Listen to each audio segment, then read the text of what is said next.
이정도 목사의 성경은 살아있다.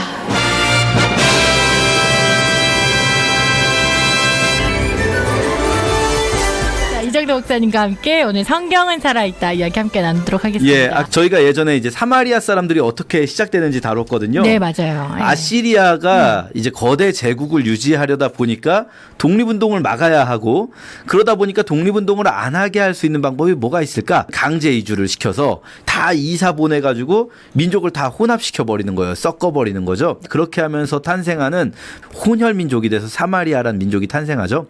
근데 사실 사마리아인들과 유대인들이 그렇게 사이가 처음부터 나쁘진 않았어요. 사마리아인들이 처음에 아시리아가 강제 이주시켰을 때 열왕기상 17장에 보면 이 사람들이 막 반유대적이거나 그러지 않습니다. 특히 종교에 있어서 일반적으로 우리가 생각하는 것처럼 다른 종교를 적대시하지 않아요, 잘. 왜냐면 이 사람들이 생각하는 그 종교나 신은 뭐냐면요, 내가 아시리아의 다른 지역에 살다가 이제 사마리아 쪽으로 강제 이주됐잖아요. 그럼 이 사람들이 생각할 때는 내가 이사 왔으니까 이 동네 신에게 이제 섬겨야 된다. 이걸 굳이 부담스러워하지 않거든요. 네. 그래서 이 사람들만의 새로운 야훼 신앙이 생기는 거죠. 여호와 하나님을 섬기되 정확히 그 유일신 신앙이 아니라 이 사람들이 원래 가지고 있었던 다신교 맥락에서 여호와 하나님을 섬기는데, 근데 이 사람들하고 이제 유대인들하고 사이가 벌어지는 시점이 어느 때쯤이냐면 나중에 이제 바벨론이 멸망하고 페르시아가 정권을 잡죠. 유대는 사실은 되게 지역이 작아요. 그러다 보니까 사마리아 총독이 유대까지 이렇게 통합으로 다스리는 상황이었어요. 그런데 그 페르시아 때 유대인들이 귀환을 하잖아요. 페르시아에서 고레스 칙령을 통해서 유대인들이 자기네 본토로 귀환하면서 수룹바벨이라는 다윗 가문의 왕족한 사람이 유대 총독으로 부임을 해가는 거예요, 새롭게. 원래는 사마리아 총독이 다 지배하는 상황이었는데 자기 권력이 줄어드는 거예요, 유대 총독이 들어오니까. 네, 네. 그러니까 이 사람들이 그렇게 호의적이기는 어렵겠죠. 그런데 얘네가 와서 하는 게 무슨 성전을 짓는다. 그리고는 느헤미야 때는 또 성벽을 쌓는다 이러는데, 느헤미야서에서 특히 이제 갈등이 나와요. 사마리아 총독 산발랏이라는 사람이 느헤미야가 성벽을 쌓는 데니까 도와주겠다고 해요. 네, 네. 근데 사실은 이건 도와주려고 하는 게 아니라 느헤미야의 틈을 좀 보려고 하는 게 있죠. 감시일까요? 약간 권력 갈등이 좀 있는 거예요, 지금. 그러다 보니까 이제 사마리아와 유대의 갈등이 네. 조금씩 싹트기 시작했죠. 그러던 상황에서 갈등이 정점에 달하는 게 어디냐면요, 그리심산 성전 사건이에요. 자, 구약에서는요, 그리심산에 성전이 없어요, 구약에서는. 그런데 우리가 요한복음 4장 사마리아 여인 사건에서 보면 우리 조상들은 여기 그리심산에서 예배하라고 합니다라고 말하잖아요. 그렇죠. 왜 그런 얘기가 나오냐면 바로 이 신구약 중간쯤에 그리심산에다가 사마리아인들이 성전을 세우는 사건이 있어요. 자, 어디서 난 돈으로 세우느냐? 알렉산더 대왕이 등장합니다. 알렉산더 대왕이 그리심산 성전은 알렉산더 대왕이 세워준 거거든요. 정말요? 예. 알렉산더 대왕은요, 굉장히 어린 나이에 왕이 돼서요. 왕이 됐을 때 19살인가 되거든요. 근데 이 사람이 순식간에 폭풍같이 전쟁을 일으키면서 영토를 확장하기 시작해요. 그러면서 페르시아가 지배하고 있는 지역들을 하나하나 점령해 가는 거예요.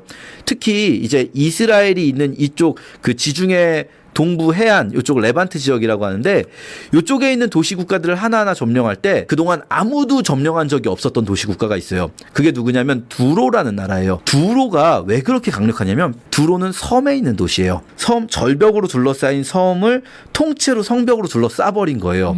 그러니까 두로를 공략하려면 배 타고 성벽에 공성전을 해야 되는 거예요. 네.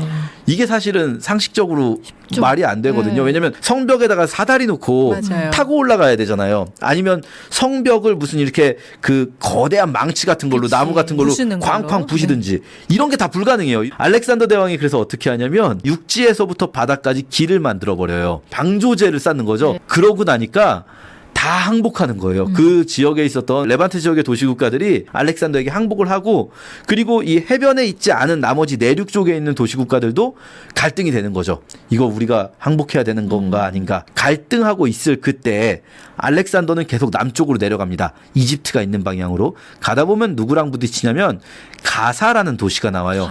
가사에서 저항에 부딪혀요, 알렉산더가. 그때 사마리아의 총독이었던 산발랏이 발빠르게 움직여요.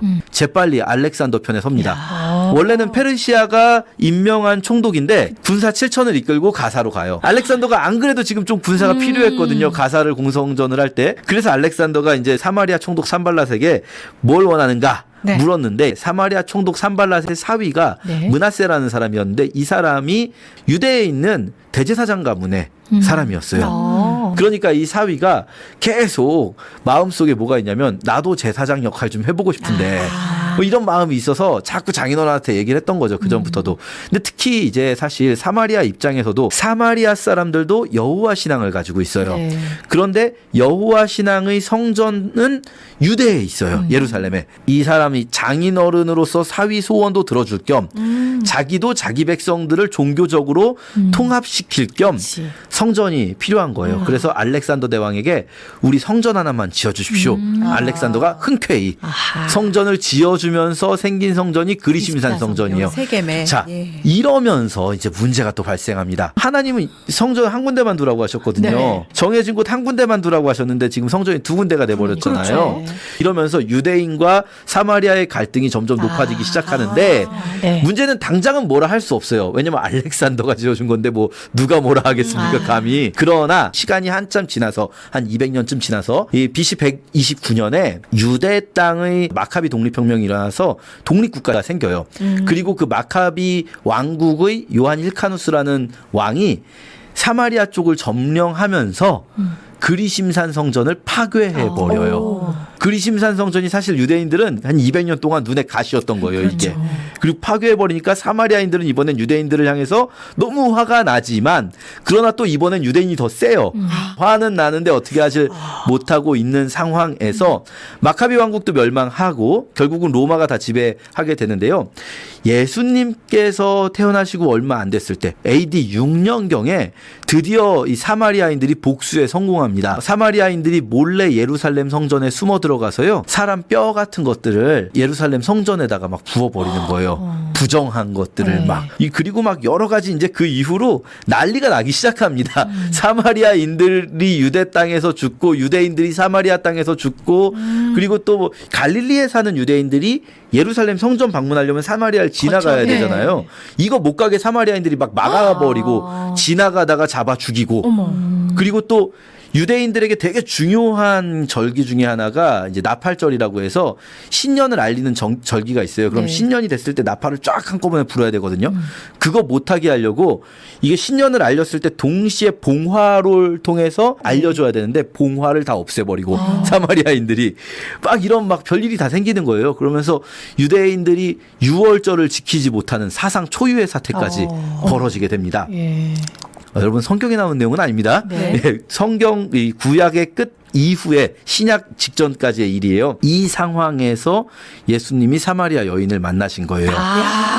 그러니까 유대인인 당신이 왜 나에게 말을 겁니까? 그렇군요. 예. 라는 이런 말이. 역사적 배경이 그렇죠. 있었네요. 근데 저희는 이제 사마리아 여인에 대해서 변명해주고 싶은 게 네. 우리는 찬양 가사 중에 이 여인이 헛되고 헛된 것들을 구했다 해서 이 여인은 맨날 헛되고 헛된 것들만 구했나 이런 생각을 하지만 사실 성경을 요한복음 4장을 잘 읽어보시면 네.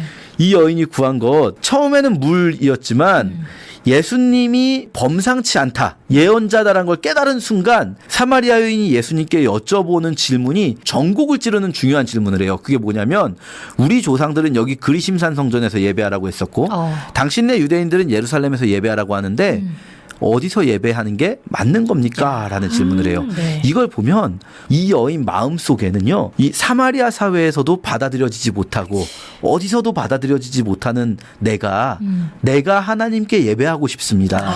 나 어디서 예배해야 됩니까? 이게 너무나 궁금했던 것 같아요. 이 여인은. 그러니까 예언자라고 여겨지는 한 사람을 만나자마자 나온 첫 번째 질문이 이건 거예요. 우리 어디서 예배해야 합니까? 예수님의 대답을 아마 대부분 다 아실 거예요.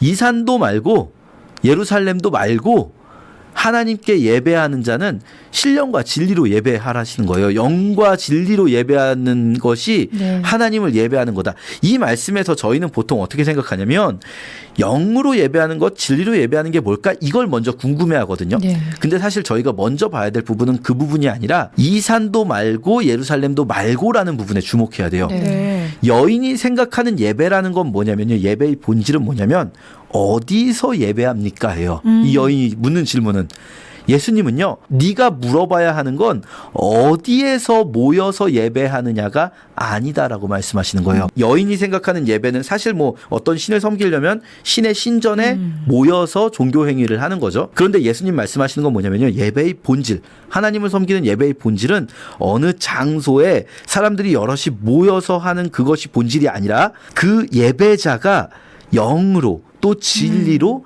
하나님께 나아가면 그것이 예배다라고 말씀하시는 거예요. 이 여인에게 너무나 필요한 말씀이었던 거죠.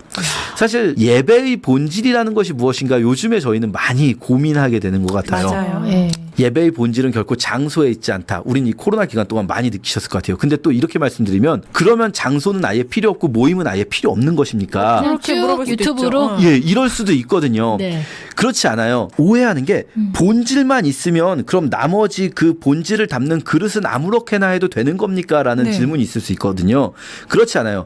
그릇은 본질을 담기에 가장 적절한 그릇이 필요한 거예요. 아무 그릇이나 갖다 쓰면 되는 게 아니라 본질을 담아낼 수 있는 그릇이 없으면 네. 우리는 본질을 담기 어려운 거예요. 맞아요. 네. 많은 분들이 되게 오해하는 게 우리는 그렇게 강하지 않아요. 우리는 그런 형식들을 다 무너진 상황에서 나는 언제나 내 마음은 늘 주님 안에 있으니까 괜찮아라고 말할 수 있을 만큼 우리는 그렇게 강한 존재가 아니라 늘 연약하고 악한 내 안에 선한 것이 하나도 없는 존재라는 것을 인식할 때 네. 우리 공동체 속에서 우리가 함께 주님을 향한 여정을 향해 나갈 수가 있는 거죠. 네. 그러니까 우리가 영과 진리로 하나님께 나아가기 위해서 또 무엇보다 그리스도인 공동체가 한 영으로 한 진리 가운데 계신 하나님께 나아가기 위해서 가장 적절한 그릇은 분명히 있어요. 맞아요. 그렇기 때문에 1세기부터 제자들은 모이기에 힘쓰면서 살아온 거죠. 네. 네. 그러나 이 그릇이 또 어쩔 수 없이 변해야만 하는 상황 속에서는 본질을 끝까지 붙들고 있으면 그릇은 언제든 다시 만들 수 있다. 또 이런 것도 있는 거죠. 네. 그래서 너무 뭐 본질만 추구하면 되니까 이 형식은 상관이 없어라고 말하는 위험성에 빠지지도 말고 네. 또 그렇다고 해서 너무 본질과 그릇 모든 것들 하나라도 변하면 안 될 것처럼 막 큰일 날 것처럼 여기지도 말고 이 사마리아 여인처럼 간절한 마음으로 예배를 하고 싶어 하는 이 네. 마음을 가진 자가 바로 예배자. 그가 있는 곳이 예배다. 이렇게 우리가 생각하면 될 것 같습니다. 제가 너무 일찍 시그널 올렸나요? 아니죠? 아니, 맞습니다. 맞죠? 저는 성경 이야기를 하면서 알렉산더 대왕이 나오니까 굉장히 신선했어요. 반가웠어요. 네.